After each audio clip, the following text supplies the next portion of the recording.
어머니, 또 시장 냄새 나요. 제발 좀 샤워하고 오세요. 며느리 박지은이 코를 막으며 인상을 찌푸렸습니다. 김순이는 하루 종일 분식집에서 일하고 막 집에 돌아온 참이었습니다. 앞치마에는 고추장 얼룩이 묻어 있었고 손에서는 기름 냄새가 났습니다. 미안하다. 금방 씻을게. 김순이가 조용히 말했습니다. 며느리는 손에 든 3천만 원짜리 샤넬 클래식백을 소파에 던지며 말했습니다. 정말 창피해 죽겠어요. 아까 친구들이랑 시장 지나가는데 어머니 가게 보더라고요. 완전 쪽팔렸어요. 그래도 그 가게로 30년을 살았잖니. 30년을 그렇게 사셨으면 돈 좀 모으시지. 800만 원 수술비도 없으시면서. 며느리의 차갑고 날카로운 말에 김순이는 입을 다물었습니다. 사흘 전 무릎 수술비를 부탁했다가 거절당한 일이었습니다. 그런데 며느리는 바로 다음 날 3천만 원짜리 가방을 샀습니다. 분식집 하시는 분들은 명품 같은 거 몰라요. 이건 투자거든요. 나중에 더 비싸게 팔 수 있어요. 며느리는 샤넬백을 집어들고 자기 방으로 들어가 버렸습니다. 김순이는 그 자리에 서서 자신의 거친 손을 내려다봤습니다. 30년간 떡볶이 볶고 튀김 튀기며 거칠어진 손이었습니다. 바로 그때였습니다. 우웅. 밖에서 고급차 엔진 소리가 들렸습니다. 이어서 초인종이 울렸습니다. 띵동. 며느리가 방에서 나와 인터폰을 확인했습니다. 화면에는 정장을 입은 남자가 서 있었습니다. 뒤로 검은색 벤츠 마이바흐가 보였습니다. 누구세요? 며느리가 물었습니다. 김순이 여사님 댁 맞으십니까? 모시러 왔습니다. 며느리의 얼굴이 당황스러운 표호로 변했습니다. 현관문을 열고 나갔습니다. 김순이도 따라 나갔습니다. 벤츠 마이바흐 리무진이 골목 한가운데 서 있었습니다. 까만색 차체가 햇빛을 받아 반짝였습니다. 동네 사람들이 하나둘 창문으로 고개를 내밀기 시작했습니다. 운전석에서 정장을 차려입은 기사가 내려와 뒷문을 공손히 열었습니다. 뒤이어 정장을 입은 남자가 차에서 내렸습니다. 실버타운 이사장이었습니다. 김순이 여사님, 저희 프리미엄 실버타운에 오신 것을 환영합니다. 준비된 차량으로 모시겠습니다. 며느리의 입이 떡 벌어졌습니다. 얼굴이 새하얗게 질렸습니다. 손에 든 3천만 원짜리 샤넬백이 덜컥 바닥으로 떨어졌습니다. 어머니. 저게 대체 뭐예요? 며느리가 떨리는 목소리로 물었습니다. 시장에서 분식집 하는 시어머니가 매일 앞치마 두르고 떡볶이 볶던 그 시어머니가 800만 원 수술비도 없다던 그 시어머니가 고급 리무진을 타고 프리미엄 실버타운에 간다고요? 어머니, 이게 대체 어떻게 된 일이에요? 어머니가 무슨 돈으로? 김순이는 며느리를 차갑게 쳐다봤습니다. 그리고 천천히 또박또박 말했습니다. 3천만 원짜리 가방 살 돈은 있더니 800만 원 수술비는 없다고 했지? 며느리의 얼굴이 더욱 창백해졌습니다. 입술이 파르르 떨렸습니다. 시장 냄새 난다고 했지? 분식집 하는 사람은 명품 몰라서 그렇다고 했고, 친구들 앞에서 창피하다고 했지? 김순이의 목소리는 낮았지만 단호했습니다. 여러분, 안녕하세요. 달빛 담은 사연입니다. 오늘은 정말 통쾌한 이야기를 가져왔습니다. 화가 나실 수도 있고 속이 시원하실 수도 있는 이야기입니다. 시장에서 30년간 분식집을 운영하시던 70대 시어머니, 며느리에게 무시당하고 천대받으며 살아오셨죠. 시장 냄새 난다고 분식집 하는 사람은 명품을 몰라서 그렇다고 친구들 앞에서 창피하다며 외면당했습니다. 800만 원 수술비를 부탁했더니 돈 없다며 거절했습니다. 그런데 바로 다음 날 며느리는 3천만 원짜리 샤넬백을 샀습니다. 시어머니 수술비의 4배가 넘는 돈이었습니다. 명품은 투자라며 수술은 참으면 된다고 했습니다. 하지만 이 시어머니에게는 아무도 몰랐던 비밀이 있었습니다. 며느리의 반응은 어땠을까요? 프리미엄 실버타운 입소, 그리고 숨겨진 재산 공개. 며느리는 그 자리에서 얼어붙었습니다. 이 통쾌한 복수극이 궁금하시다면 지금 바로 구독 버튼과 좋아요 버튼을 눌러주세요. 그리고 알림 설정까지 해두시면 더 많은 이야기를 놓치지 않으실 수 있습니다. 여러분의 구독과 좋아요가 저희에게 큰 힘이 됩니다. 꼭 부탁드립니다. 그럼 지금부터 오늘의 사연을 시작하겠습니다. 때는 3주 전으로 거슬러 올라갑니다. 새벽 5시 알람이 울렸습니다. 김순이는 몸을 일으켰습니다. 무릎이 시큰거렸습니다. 요즘 들어 더 심해진 통증이었죠. 하지만 일어나야 했습니다. 중앙시장에서 30년째 운영하고 있는 순인의 떡볶이, 단골 손님들이 기다리고 있으니까요. 김순이는 조용히 방문을 열고 나왔습니다. 거실을 지나는데 며느리 방에서 불빛이 새어나왔습니다. 밤늦게까지 핸드폰을 보고 있는 모양이었습니다. 김순이는 한숨을 쉬었습니다. 시장까지는 버스로 30분 거리였습니다. 김순이는 버스 손잡이를 잡고 서서 갔습니다. 무릎이 아파도 자리에 앉지 않았습니다. 혹시라도 더 힘든 분이 계실까 봐였죠. 30년을 이렇게 살아왔습니다. 새벽 6시 순인의 떡볶이 문을 열었습니다. 가게는 작았습니다. 테이블 5개가 전부였죠. 하지만 30년 동안 한결같은 맛으로 단골을 지켜온 곳이었습니다. 김순이는 앞치마를 두르고 떡볶이 준비를 시작했습니다. 순이 씨, 오늘도 일찍 나왔네. 옆 가게 아주머니가 인사했습니다. 그래야죠. 아침 장사가 제일 중요하잖아요. 김순이는 웃으며 대답했습니다. 하지만 그 웃음 뒤에는 서러움이 숨어 있었습니다. 낮 12시 점심시간이었습니다. 손님들로 가게가 붐볐습니다.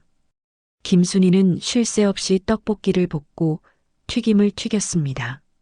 무릎이 욱신거렸지만 참았습니다. 손님들의 맛있어요 한마디가 그나마 위로가 되었습니다.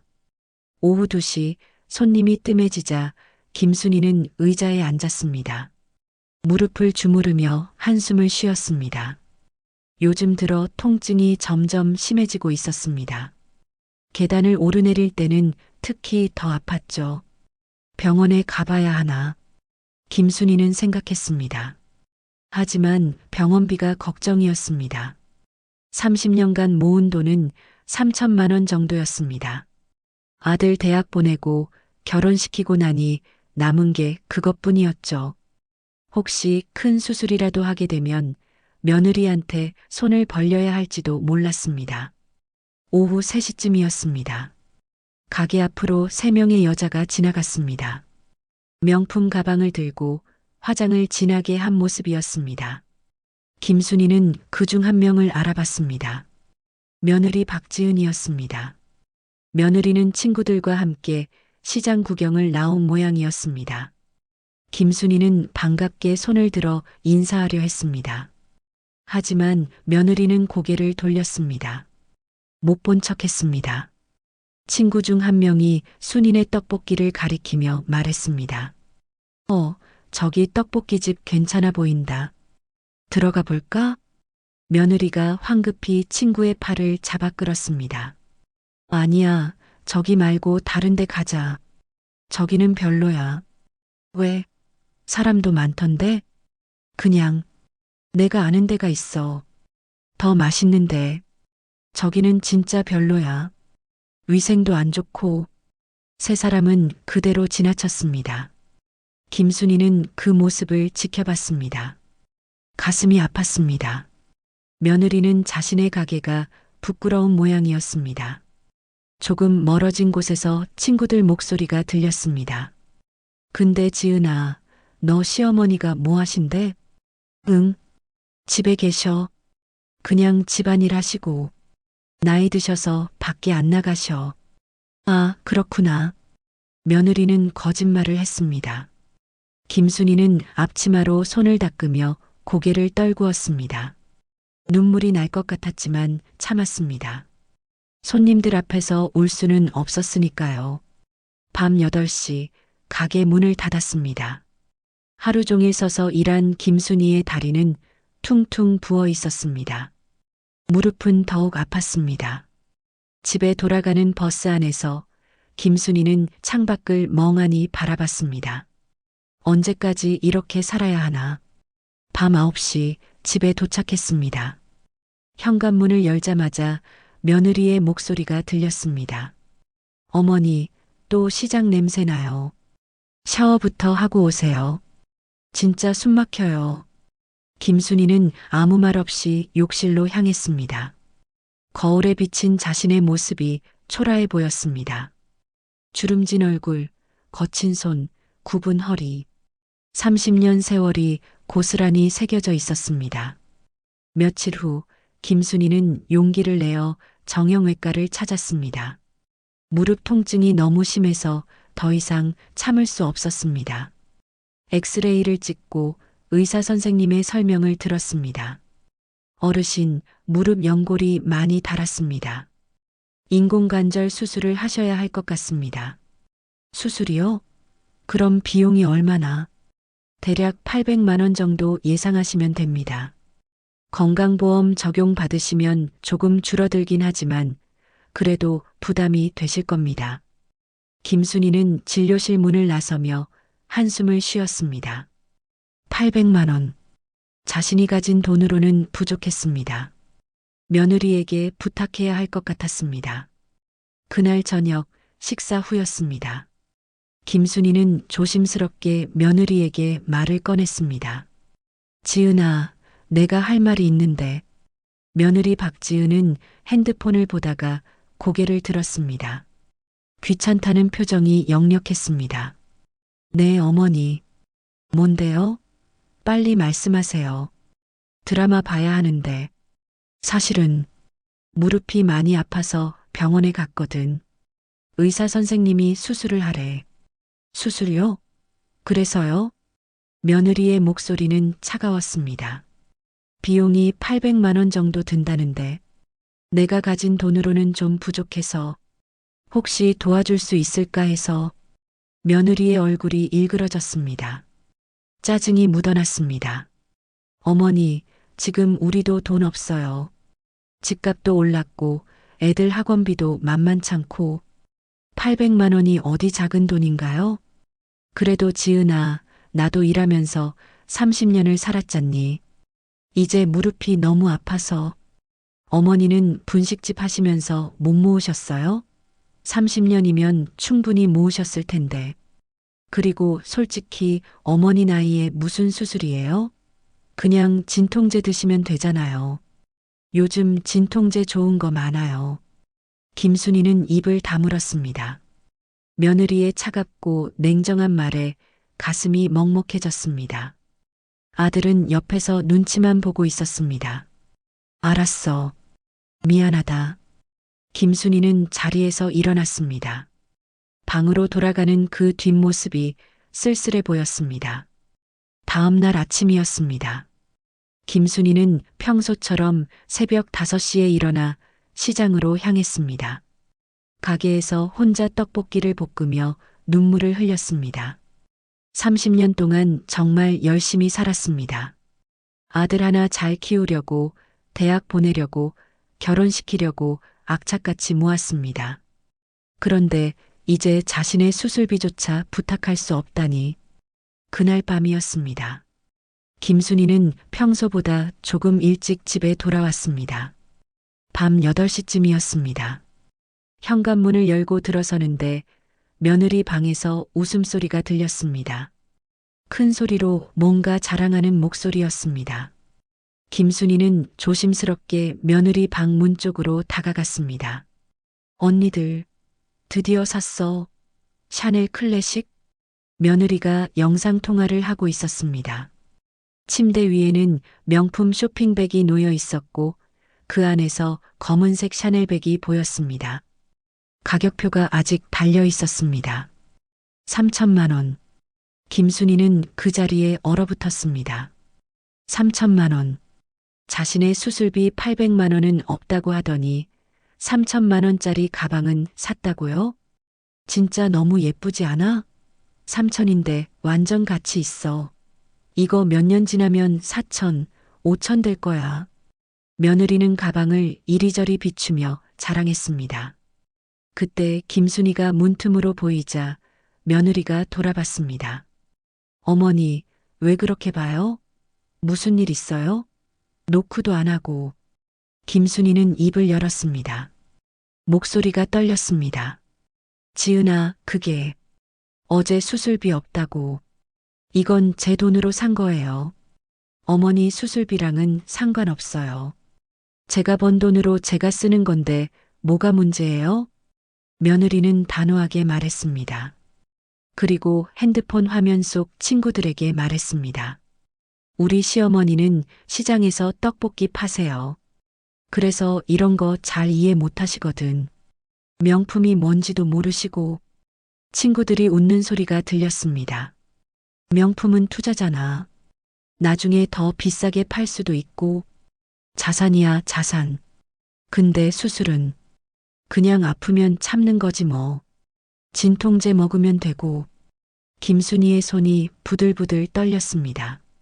30년간 떡볶이 볶고 튀김 튀기며 거칠어진 손이었습니다. 단돈 1,000원을 아끼려고 점심도 거른 날들이 떠올랐습니다. 분식집에서 일하는 분들은 명품 세계를 모르실 거예요. 그냥 밥 먹고 사는 게 중요하니까. 어머니 세대는 그렇잖아. 그냥 참고 사시는 거. 며느리의 말에 친구들이 또 웃었습니다. 김순이는 더 이상 참을 수 없었습니다. 방문을 닫고 자신의 방으로 돌아왔습니다. 침대에 누워 천장을 바라봤습니다. 눈물이 흘러내렸습니다. 30년. 새벽 5시에 일어나 밤 8시까지 일했습니다. 명절에도 휴일에도 쉬지 않았습니다. 아들 하나 잘 키우려고, 좋은 며느리 맞이하려고 열심히 살았습니다. 그런데 이게 뭡니까? 자신을 무시하고 천대하고 시장에서 일하는 걸 부끄러워하는 며느리. 3천만 원짜리 가방은 사면서 800만 원 수술비는 없다는 며느리. 김순이는 그날 밤 잠을 이룰 수 없었습니다. 무릎은 더욱 아팠지만 마음이 더 아팠습니다. 새벽 3시 김순이는 침대에서 일어나 서랍을 열었습니다. 오래된 통장 하나가 있었습니다. 삼성증권 통장이었습니다. 김순이는 통장을 펼쳐들었습니다. 그리고 조용히 미소 지었습니다. 이제 내 인생은 내가 살아야겠구나. 그 통장 안에는 아무도 모르는 비밀이 숨겨져 있었습니다. 다음 날 새벽 5시 김순이는 평소처럼 일어났습니다. 삼성증권 통장을 다시 한번 들여다봤습니다. 그 통장을 보면 30년 전 일이 떠올랐습니다. 그때는 40대였습니다. 남편 김철수가 갑작스럽게 세상을 떠났습니다. 교통사고였습니다. 하루아침에 하늘이 무너졌습니다. 어린 아들 하나 데리고 어떻게 살아야 할지 막막했습니다. 남편이 남긴 건 많지 않았습니다.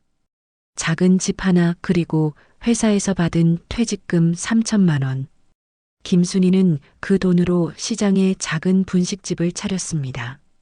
순인의 떡볶이였습니다. 하지만 남편에게는 비밀이 하나 있었습니다. 회사 다니면서 월급을 조금씩 모아 삼성전자 주식을 샀던 겁니다. 만주였습니다. 당시 주당 3만 원, 총 3억 원어치였습니다. 남편은 그걸 아내 몰래 사뒀었습니다. 장례식을 치르고 한 달쯤 지났을 때 증권회사에서 연락이 왔습니다. 남편 명의의 주식이 있다는 것이었습니다. 김순이는 깜짝 놀랐습니다. 3억 원이나 되는 돈이었으니까요. 하지만 김순이는 그 주식을 팔지 않았습니다. 남편이 마지막으로 남긴 것, 아들을 위해 남겨둔 것이라 생각했습니다. 언젠가 아들이 결혼하고 집을 살 때, 사업을 할 때 쓰라고 남겨둔 거라고 생각했습니다. 그렇게 30년이 흘렀습니다. 삼성전자 주식은 계속 올랐습니다. 주당 3만 원이던 주식이 500만 원이 넘었습니다. 만 주면 50억이 넘는 돈이었습니다. 거기에 배당금도 쌓였습니다. 30년간 받은 배당금만 해도 수억 원이었습니다. 하지만 김순희는 아무에게도 말하지 않았습니다. 아들에게도 며느리에게도 말하지 않았습니다. 아들이 편하게 살았으면 했습니다. 돈이 있다는 걸 알면 일을 열심히 안 할까봐 걱정이었습니다. 그래서 자신은 분식집에서 열심히 일하며 검소하게 살았습니다. 김순희는 통장을 다시 서랍에 넣었습니다. 그리고 시장으로 향했습니다. 아침 8시 가게에 손님이 들어왔습니다. 단골 아주머니였습니다. 순희 씨, 떡볶이 하나 주세요. 매운 걸로요. 네, 금방 해드릴게요. 김순희는 떡볶이를 볶기 시작했습니다. 고추장 냄새가 가게 안에 퍼졌습니다. 무릎이 아팠지만 일할 때만큼은 참을 수 있었습니다. 점심시간이 지나고 오후 2시쯤이었습니다. 김순희는 집으로 잠깐 다녀오려고 가게 문을 닫았습니다. 우편함을 확인해야 했습니다. 며칠 전 증권회사에서 서류를 보낸다고 연락이 왔었습니다. 집에 도착해 우편함을 열었습니다. 여러 우편물 사이에 두툼한 봉투가 있었습니다. 삼성증권 프라이빗 뱅킹 센터라고 적혀 있었습니다. VIP 고객 전용 봉투였습니다. 김순희가 봉투를 꺼내는데 현관문이 열렸습니다. 며느리가 쇼핑을 마치고 돌아온 것이었습니다. 어머니, 집에 왜 와 계세요? 가게는요?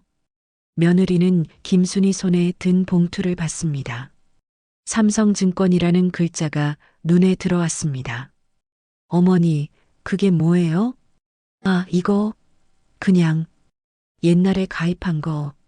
며느리는 봉투를 집어들었습니다. VIP 고객님께라고 적혀 있었습니다.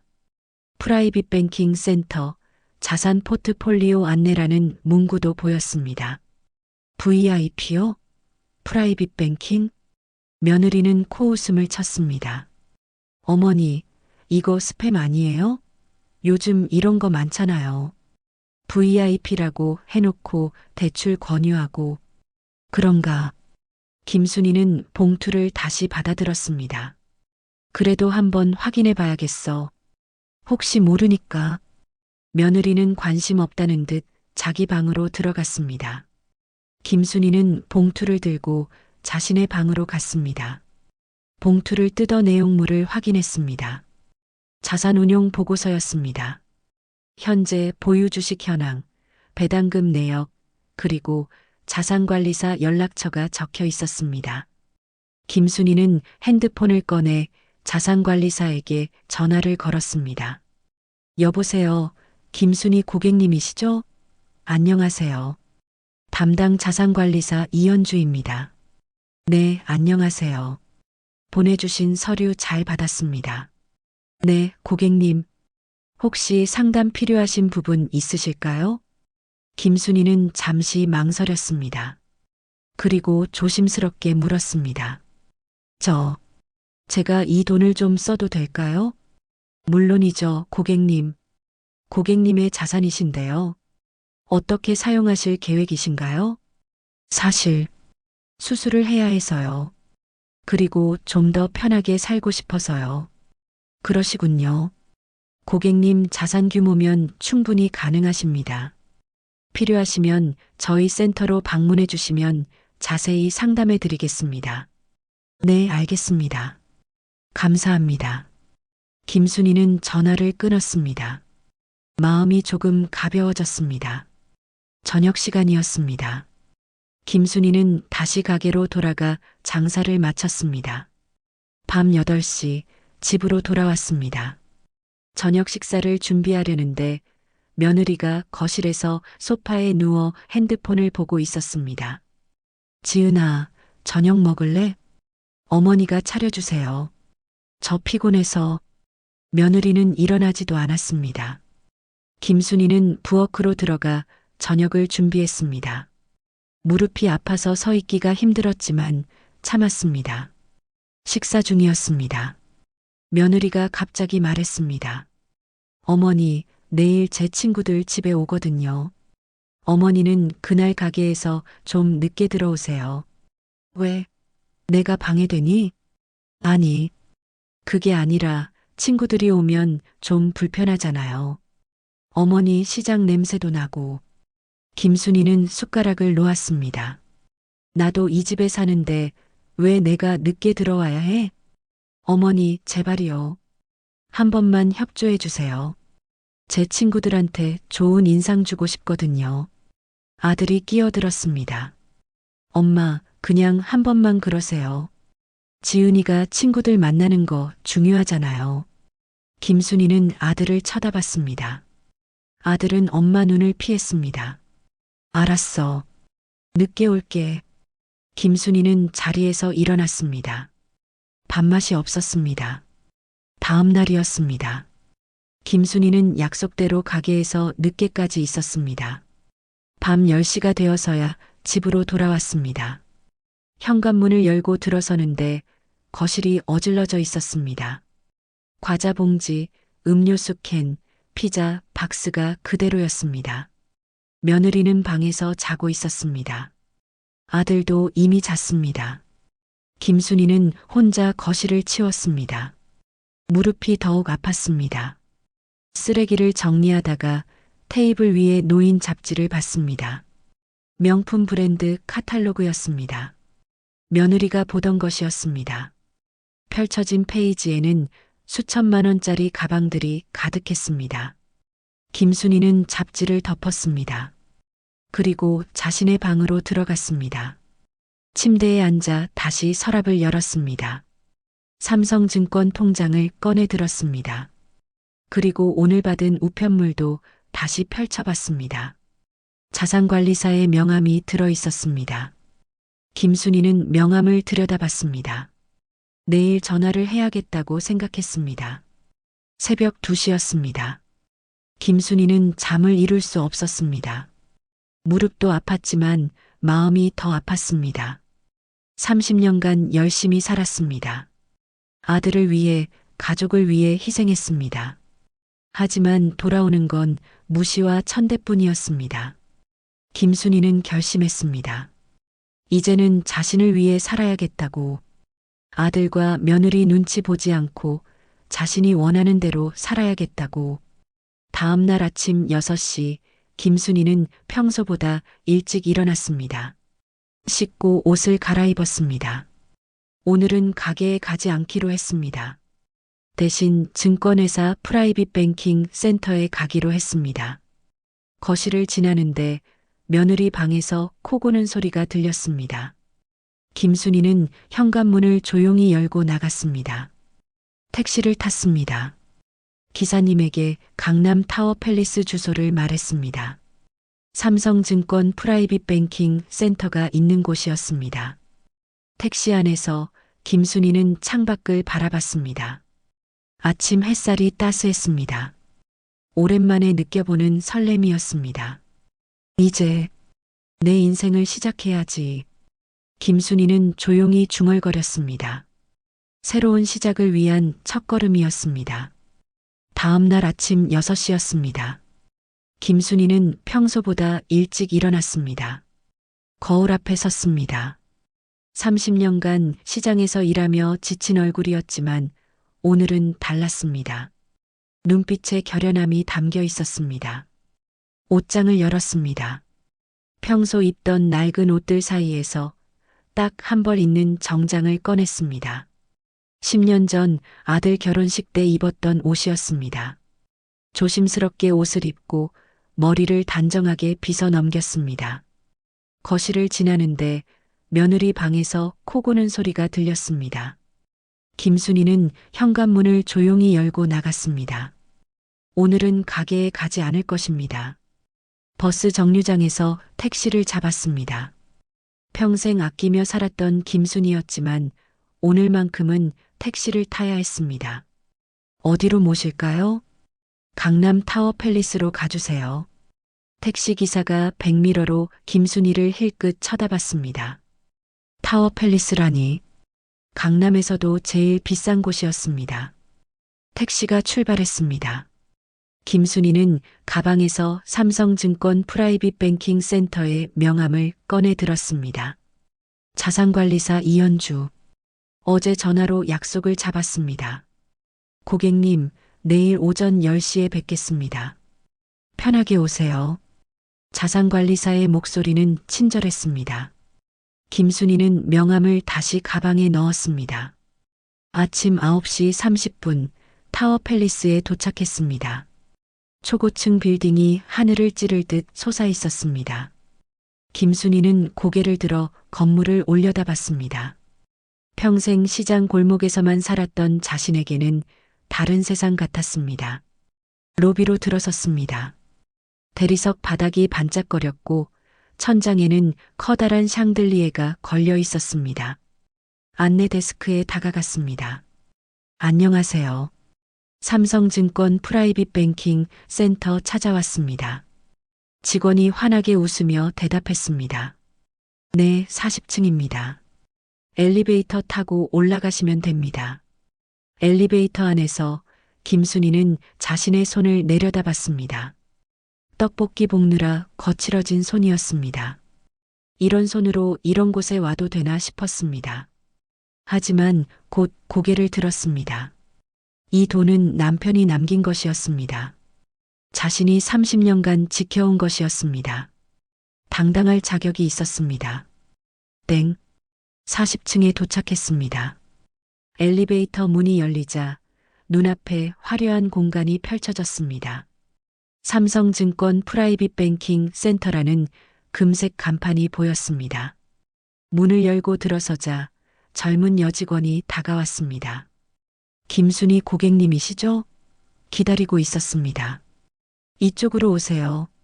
직원은 김순이를 VIP 상담실로 안내했습니다. 넓은 방에는 고급 소파와 테이블이 놓여 있었고 벽면에는 예술 작품들이 걸려 있었습니다. 잠시만 기다려 주세요. 담당 자산관리사가 곧 오실 겁니다. 커피 드릴까요? 아니면 차? 물 한 잔만 주시겠어요? 네, 알겠습니다. 김순이는 소파에 앉아 주변을 둘러봤습니다. 이런 곳이 있다는 것조차 몰랐습니다. 30년간 시장 좁은 가게에서만 살았으니까요. 잠시 후 문이 열리고 30대 여성이 들어왔습니다. 정장을 말끔하게 차려입은 모습이었습니다. 김순이 고객님, 처음 뵙겠습니다. 담당 자산관리사 이현주입니다. 네, 안녕하세요. 두 사람은 악수를 나눴습니다. 이현주는 자리에 앉으며 태블릿을 꺼냈습니다. 고객님, 오랜만에 연락 주셨네요. 그동안 어떻게 지내셨어요? 그냥 일하면서 지냈어요. 일하셨다고요? 고객님 자산 규모면 편히 쉬셔도 되시는데요. 김순이는 쓸쓸하게 웃었습니다. 아들한테 물려주려고 모아뒀거든요. 그런데 생각이 바뀌었어요. 무슨 일이 있으셨나요? 김순이는 잠시 망설였습니다. 그리고 천천히 이야기를 시작했습니다. 며느리에게 무시당한 일, 수술비를 거절당한 일, 3천만 원짜리 가방을 산 일. 모든 걸 털어놨습니다. 이현주는 조용히 들었습니다. 그리고 김순이의 손을 꽉 잡았습니다. 고객님, 이제는 고객님을 위해 쓰셔야 해요. 충분히 그럴 자격이 있으세요. 그런데 제가 얼마나 있는지도 잘 모르겠어요. 통장만 보관하고 있었거든요. 이현주는 태블릿을 켰습니다. 화면에 숫자들이 나타났습니다. 고객님의 현재 자산을 보여드릴게요. 우선 삼성전자 주식이 만주 있으십니다. 만주요? 남편이 30년 전에 사뒀던 건데. 네, 그때 주당 3만 원이었죠. 지금은 이연주는 계산기를 두드렸습니다. 주당 500만 원이 넘습니다. 그러니까 김순이는 숨을 멈췄습니다. 그리고 30년간 쌓인 배당금이 있습니다. 이것도 재투자하셔서 다른 우량주를 보유하고 계시고요. 그럼 도대체 얼마나? 자세한 금액은 서류로 보여드리겠습니다. 하지만 말씀드릴 수 있는 건 고객님은 평생 편히 사실 수 있다는 거예요. 아니, 몇 대를 먹여 살릴 수 있는 금액입니다. 김순이는 멍하니 앉아 있었습니다. 30년간 800만 원 수술비 때문에 고민했는데 자신에게 이런 돈이 있었다니. 고객님, 이제 뭘 하고 싶으세요? 김순이는 천천히 입을 열었습니다. 무릎 수술을 하고 싶어요. 그리고 편하게 살고 싶어요. 며느리 눈치 안 보고요. 그럼 제가 좋은 곳을 추천해 드릴게요. 이연주는 태블릿을 몇 번 터치했습니다. 그리고 화면을 김순이에게 보여줬습니다. 강남 프리미엄 실버타운입니다. 의료시설이 완벽하고 문화 프로그램도 다양해요. 여기서 수술도 받으실 수 있고 재활도 할 수 있습니다. 화면에는 화려한 실버타운 사진들이 나왔습니다. 넓은 로비, 고급스러운 객실, 최신 의료시설, 마치 5성급 호텔 같았습니다. 비용은 얼마나 하나요? 입주 보증금이 3억 원이고 월 관리비가 1,000만 원입니다. 김순이는 깜짝 놀랐습니다. 한 달에 1,000만 원이라니. 제가 그런 데서 살아도 될까요? 고객님, 당연하죠. 고객님 자산이면 평생 사셔도 됩니다. 그럼 가보고 싶어요. 지금 바로 연락드릴게요. 오늘 오후에 방문 가능하신가요? 네, 괜찮아요. 이연주는 전화를 걸었습니다. 몇 마디 나눈 후 김순이에게 웃으며 말했습니다. 오후 2시에 약속 잡았어요. 제가 차량 준비해 드릴게요. 편하게 가시면 됩니다. 고맙습니다. 그리고 고객님, 한 가지 더 말씀드릴게요. 네. 이제는 고객님이 주인입니다. 아무한테도 눈치 보지 마세요. 김순이는 고개를 끄덕였습니다. 눈가에 눈물이 맺혔습니다. 오후 1시 30분, 김순이는 프라이빗 뱅킹 센터에서 나왔습니다. 손에는 자산 내역서가 들려 있었습니다. 봉투에 넣어 소중히 가방에 넣었습니다. 건물 앞에는 검은색 제네시스 세단이 기다리고 있었습니다. 기사가 문을 열어줬습니다. 김순이 고객님, 실버타운으로 모시겠습니다. 차 안은 넓고 편안했습니다. 가죽 시트에 앉으니 몸이 푹 꺼졌습니다. 김순이는 창밖을 바라봤습니다. 강남 거리가 지나갔습니다. 이연주가 전화를 걸어왔습니다. 고객님, 차는 편하신가요? 네, 너무 좋아요. 실버타운 도착하시면 이사장님이 직접 안내하실 거예요. 편하게 둘러보시고 마음에 드시면 계약하세요. 네, 알겠습니다. 오후 2시 실버타운에 도착했습니다. 강남 한복판에 위치한 초고층 건물이었습니다. 입구에는 프리미엄 실버타운이라는 금색 간판이 걸려 있었습니다. 차에서 내리자 정장을 입은 남자가 다가왔습니다. 50대 중반으로 보이는 품위 있는 인상이었습니다. 김순이 고객님이시죠? 실버타운 이사장 박진수입니다. 환영합니다. 네, 안녕하세요. 이쪽으로 오시죠. 안내해 드리겠습니다. 로비로 들어섰습니다. 높은 천장, 대리석 바닥, 거대한 샹들리에. 마치 고급 호텔 같았습니다. 한쪽에는 라운지가 있었고 어르신들이 편하게 차를 마시고 계셨습니다. 저희 실버타운은 총 200세대가 입주해 계십니다. 모두 VIP 고객님들이시죠. 박진수는 시설을 안내하기 시작했습니다. 먼저 의료센터를 보여줬습니다. 최신 장비가 갖춰진 검진실, 물리치료실, 그리고 의사와 간호사가 24시간 상주하는 곳이었습니다. 무릎 수술 필요하시다고 들었습니다. 저희 제휴병원에서 최고의 의료진이 수술해 드릴 수 있습니다. 정말요? 네, 그리고 수술 후 재활도 여기서 다 하실 수 있어요. 전담 물리치료사가 배정됩니다. 다음은 문화센터였습니다. 도서관, 미술실, 음악실, 그리고 소극장까지 있었습니다. 어르신들이 그림을 그리거나 악기를 연주하고 계셨습니다. 매주 다양한 프로그램이 있습니다. 미술, 음악, 요가, 명상. 원하시는 걸 선택하실 수 있어요. 정말 여기는 천국 같네요. 박진수는 웃으며 말했습니다. 고객님들이 행복하게 사시는 게 저희 목표입니다. 마지막으로 객실을 보여줬습니다. 35평 크기의 넓은 원룸이었습니다. 거실, 침실, 주방이 모두 갖춰져 있었고 큰 창문으로 강남 전망이 한눈에 들어왔습니다. 침대, 소파, TV, 냉장고, 세탁기 모두 최고급 제품입니다. 그리고 청소와 빨래는 직원들이 해드립니다.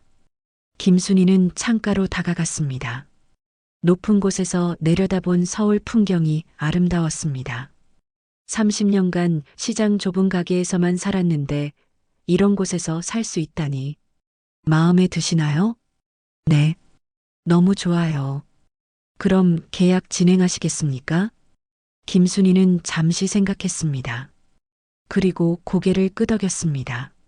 네, 하겠습니다. 좋습니다. 그럼 사무실로 가시죠. 계약을 마치고 김순이는 실버타운을 나왔습니다. 가방 안에는 입주 계약서가 들어 있었습니다. 일주일 후 입주 예정이었습니다. 저녁 5시 집으로 돌아왔습니다. 현관문을 열고 들어서는데 며느리가 소파에 앉아 있었습니다. 어머니, 어디 갔다 오세요? 가게는 안 하시고. 응, 좀 볼 일이 있어서. 며느리는 대수롭지 않게 고개를 끄덕였습니다. 김순이는 자신의 방으로 들어갔습니다. 그날 밤 저녁 식사 자리였습니다. 김순이는 조용히 말했습니다. 다음 주에 이사 갈 거야. 며느리와 아들이 동시에 고개를 들었습니다.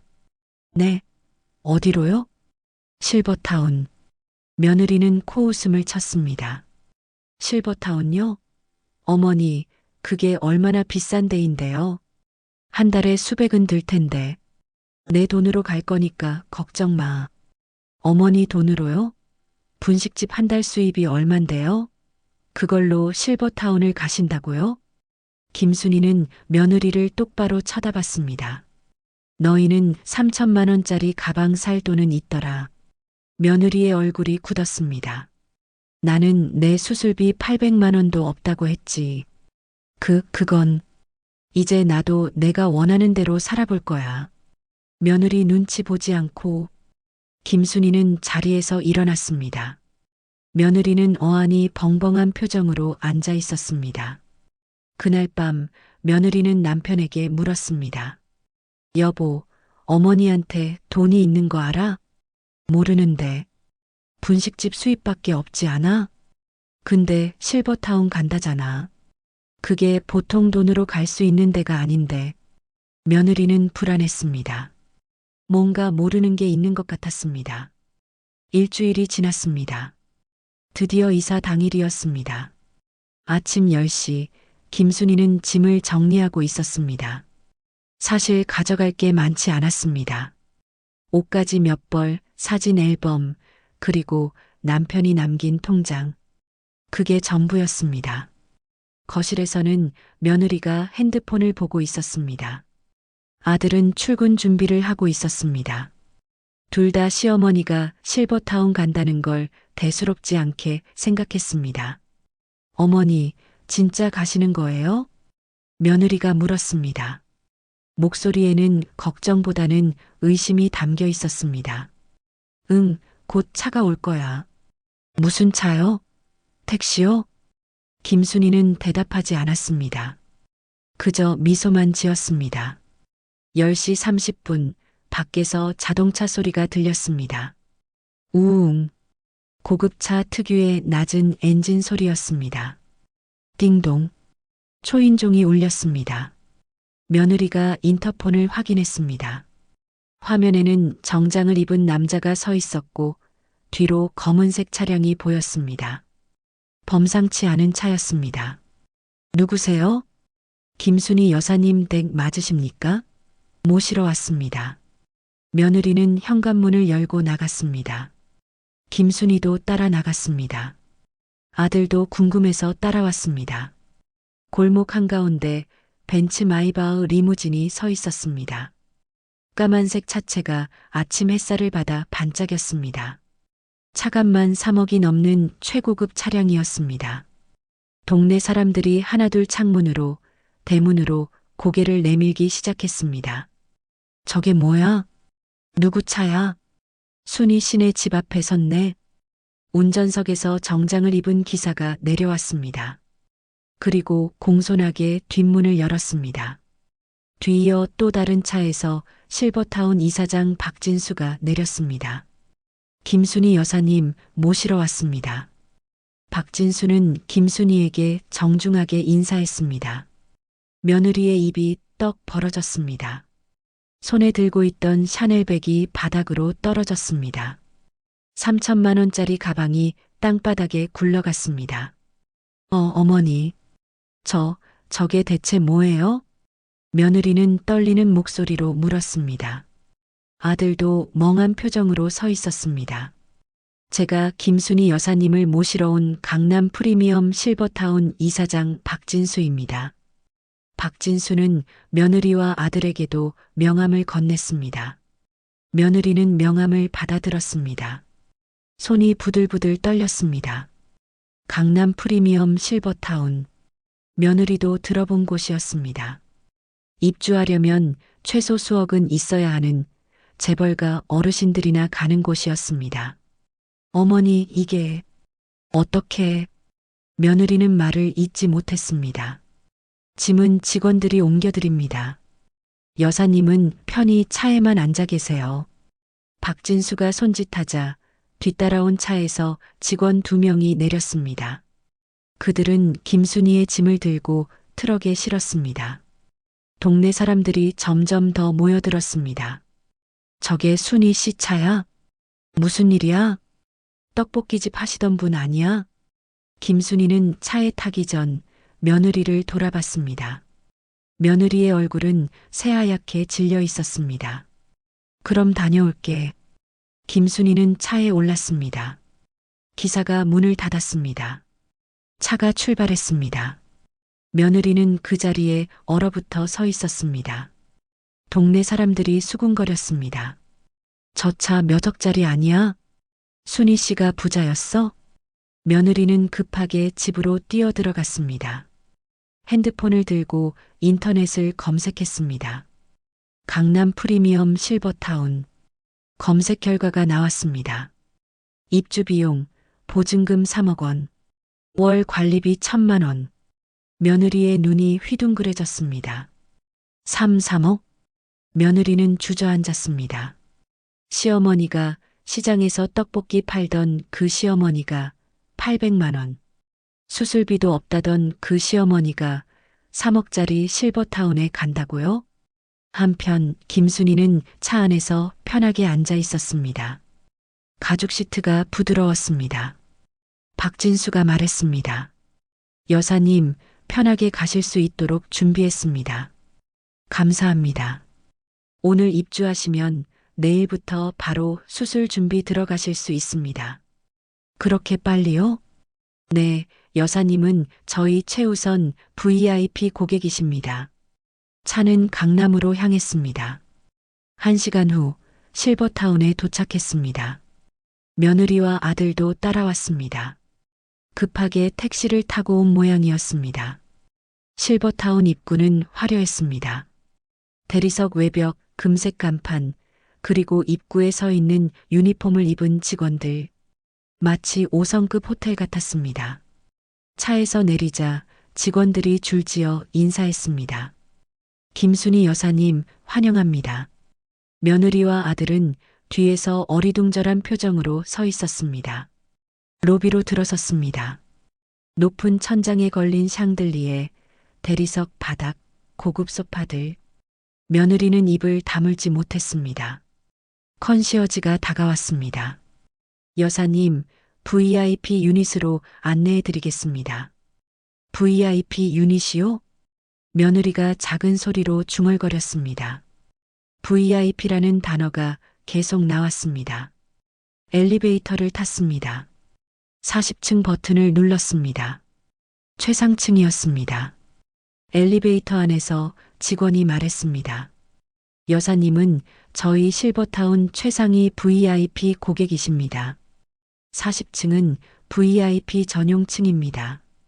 며느리는 눈이 커졌습니다. 최상위 VIP라고요? 그리고 입주 보증금 3억 원 입금 확인했습니다. 감사합니다. 며느리는 옆에서 숨이 막혔습니다. 3억 원이라는 단어를 직접 들으니 현실감이 왔습니다. 그게, 어머니, 그 돈이 어디서? 아들이 떨리는 목소리로 물었습니다. 김순이는 대답하지 않았습니다. 땡. 40층에 도착했습니다. 문이 열리자 넓은 복도가 나왔습니다. 한쪽에는 라운지가 있었고 다른 쪽에는 VIP 객실들이 있었습니다. 이쪽입니다. 직원이 안내했습니다. 403호 김순이의 객실이었습니다. 문을 열었습니다. 넓은 거실이 나타났습니다. 35평 크기의 원룸이었습니다. 고급 가구, 대형 TV, 편안한 소파, 그리고 큰 창문으로 보이는 강남 전망. 며느리는 그 자리에 멈춰 섰습니다. 이게, 며느리는 말을 잇지 못했습니다. 자신의 집보다 훨씬 넓고 훨씬 좋았습니다. 여사님, 마음에 드시나요? 네, 정말 좋아요. 박진수가 서류 가방을 열었습니다. 그럼 최종 계약서에 사인 부탁드립니다. 서류를 꺼내 테이블 위에 펼쳤습니다. 며느리가 슬쩍 들여다봤습니다. 계약서에 적힌 금액들이 보였습니다. 입주 보증금 3억 원, 월 관리비 1,000만 원. 며느리는 다리에 힘이 풀렸습니다. 소파에 주저앉았습니다. 한 달에 1,000만 원이요? 며느리가 중얼거렸습니다. 바로 그때 문이 열리고 한 사람이 들어왔습니다. 정장을 입은 30대 여성이었습니다. 여사님, 안녕하세요. 삼성증권 프라이빗 뱅킹 센터 이현주입니다.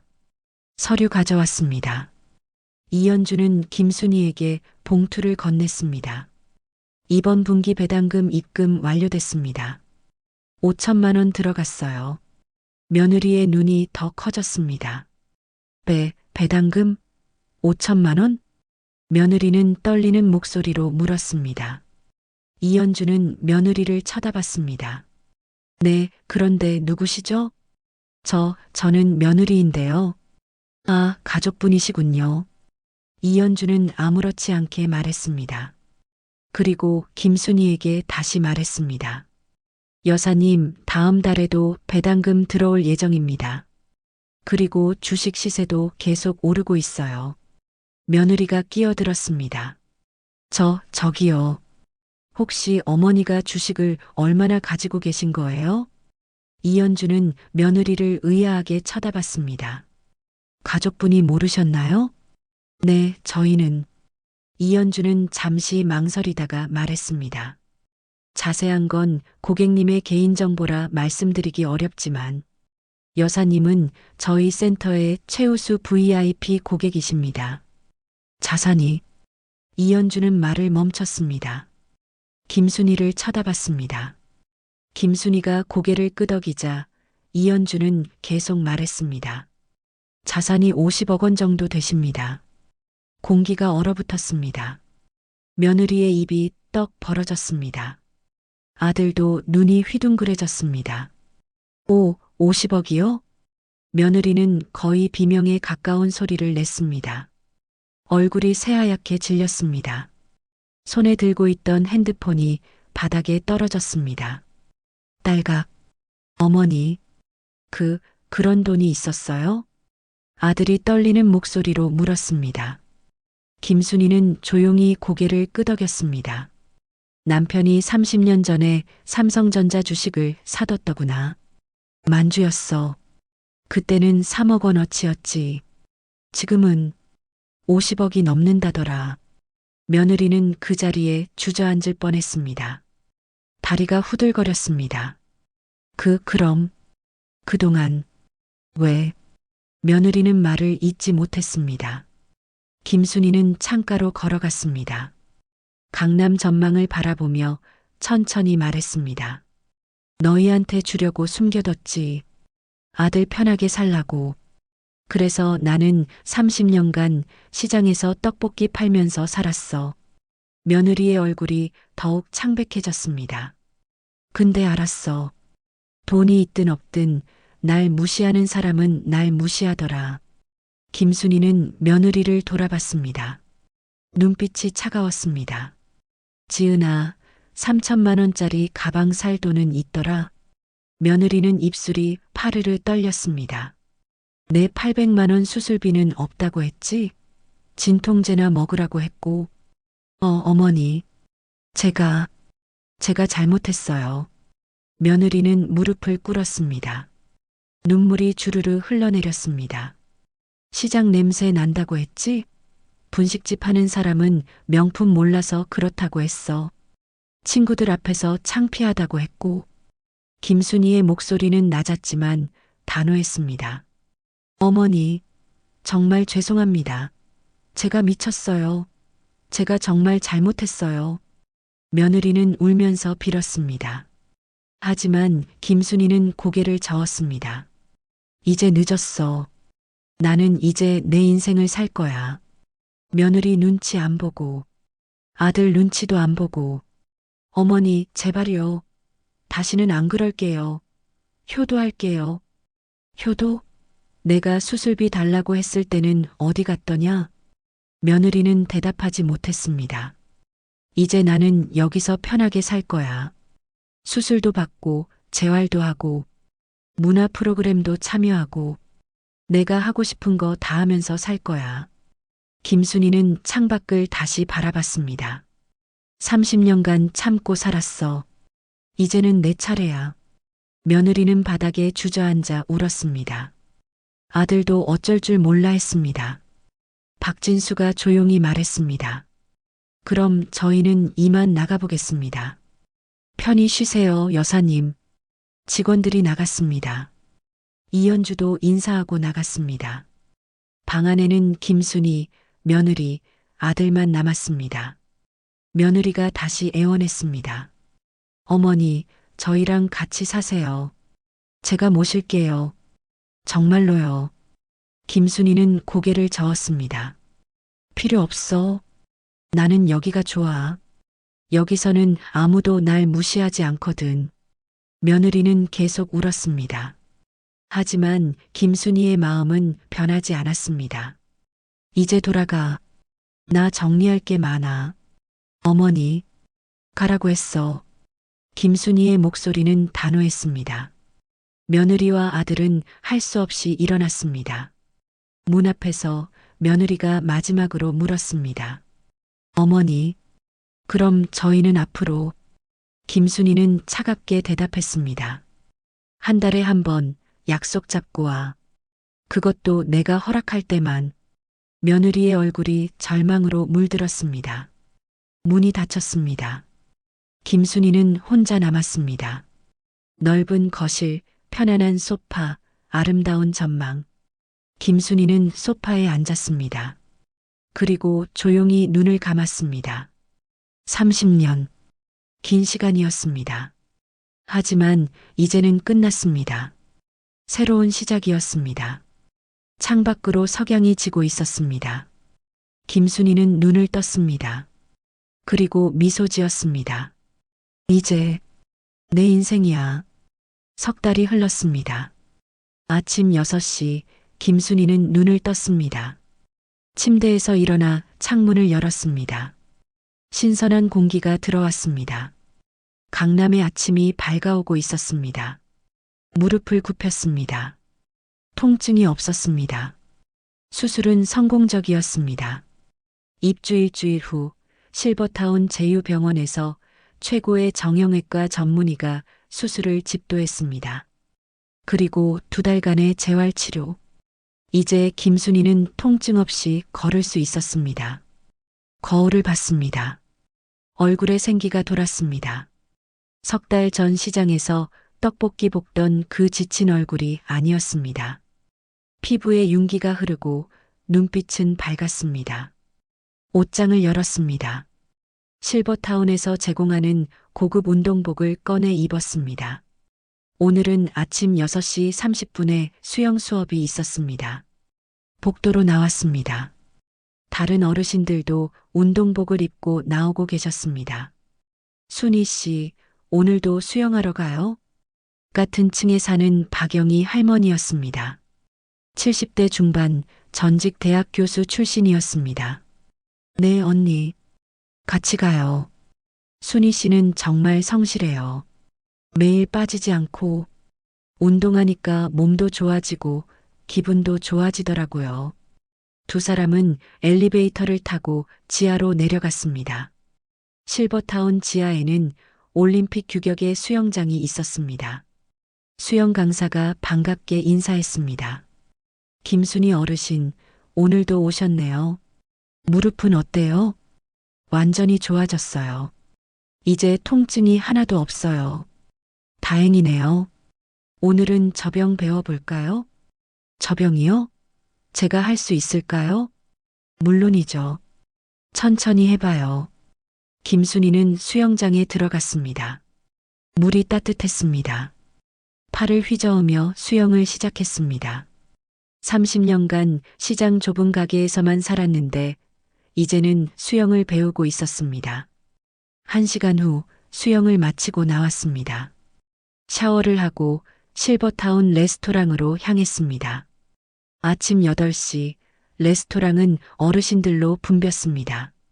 뷔페식 조식이었습니다. 신선한 과일, 샐러드, 따뜻한 수프, 빵, 그리고 한식 메뉴까지. 호텔 조식 부럽지 않았습니다. 김순희는 샐러드와 연어, 그리고 미역국을 담았습니다.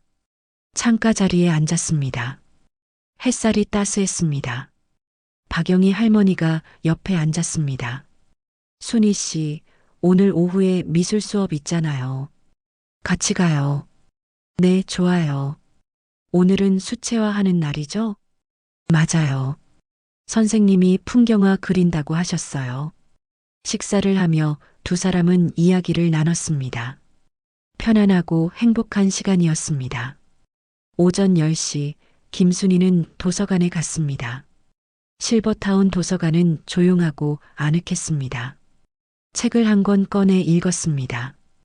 평생 일만 하느라 책 읽을 시간이 없었는데 이제는 마음껏 읽을 수 있었습니다. 오후 2시 미술 수업이 시작됐습니다.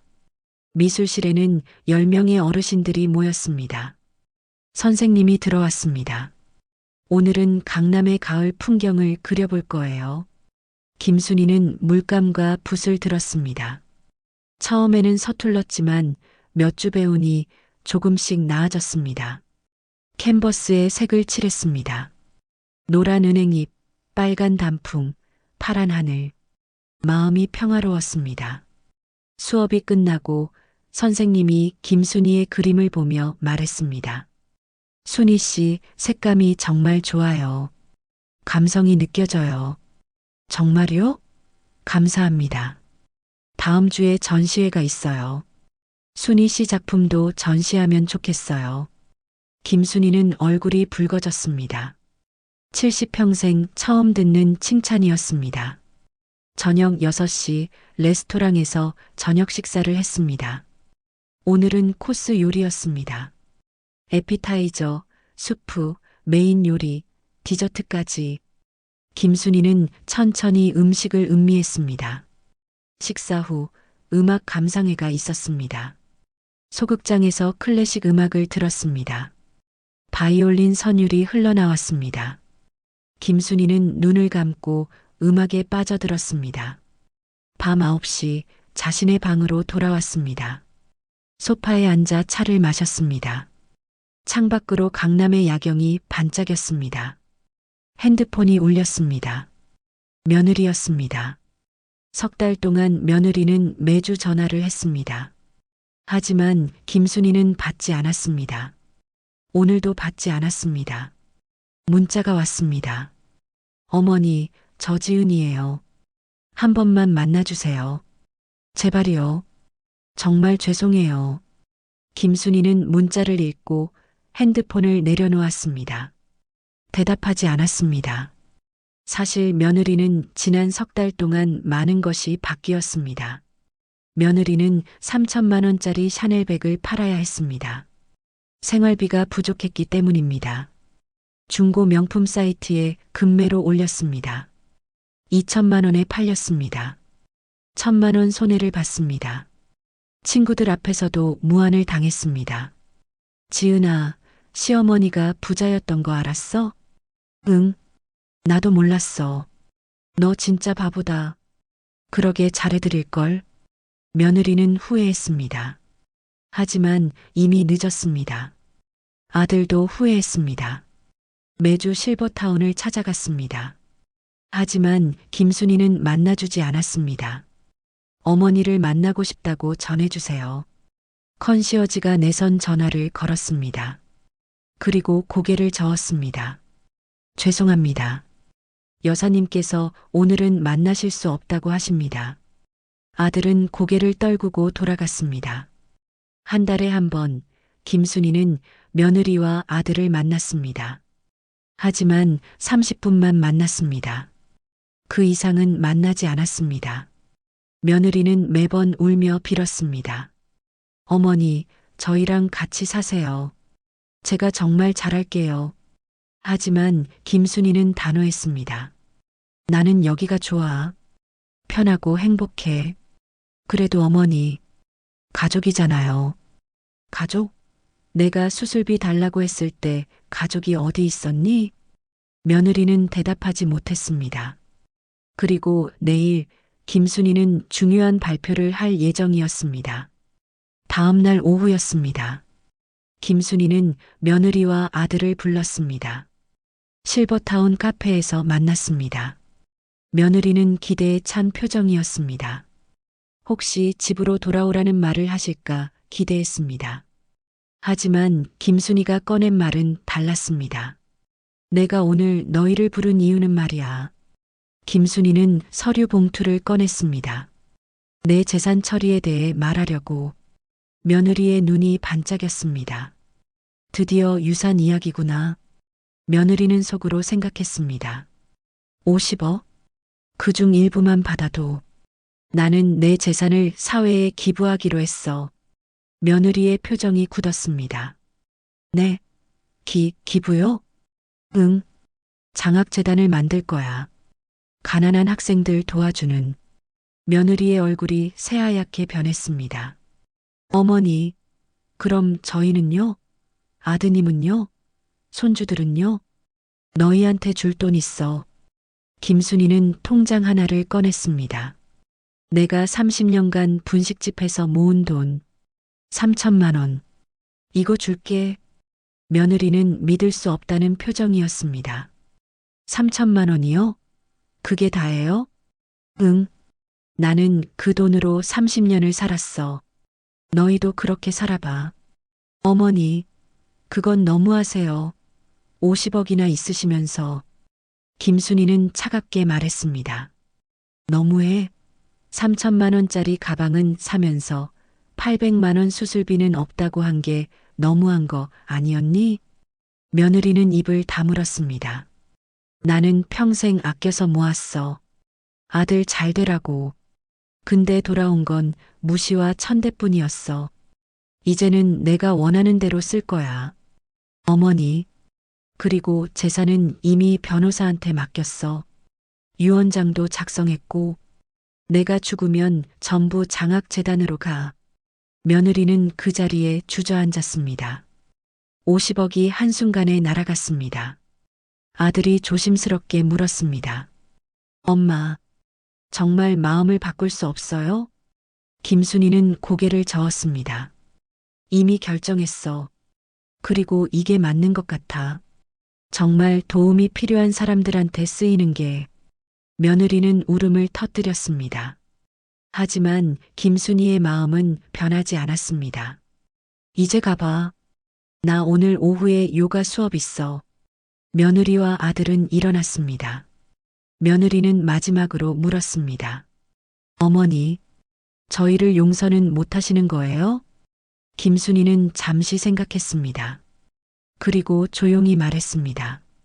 용서는 할 수 있어. 하지만 잊을 수는 없어. 그리고 다시 그때로 돌아갈 수도 없어. 며느리는 고개를 떨궜습니다. 두 사람은 실버타운을 나갔습니다. 김순이는 창밖으로 그들이 떠나는 모습을 지켜봤습니다. 가슴이 아팠습니다. 하지만 후회는 없었습니다. 석 달이 더 지났습니다. 김순이의 일상은 더욱 풍요로워졌습니다. 아침 수영, 오전 독서, 오후 미술 수업, 저녁 음악 감상, 친구들과의 즐거운 수다, 매달 한 번씩 있는 문화여행. 지난달에는 제주도에 다녀왔습니다. 실버타운에서 주관하는 문화여행이었습니다. 50명의 어르신들과 함께 비행기를 타고 제주도에 갔습니다. 아름다운 바다를 보고 맛있는 음식을 먹고 편안한 호텔에서 잤습니다. 순희 씨, 인생이 이렇게 즐거운 줄 몰랐어요. 박영희 할머니가 말했습니다. 저도요, 언니. 진작 이렇게 살 걸 그랬어요. 두 사람은 웃으며 바다를 바라봤습니다. 오늘은 특별한 날이었습니다. 실버타운 미술 전시회가 열리는 날이었습니다.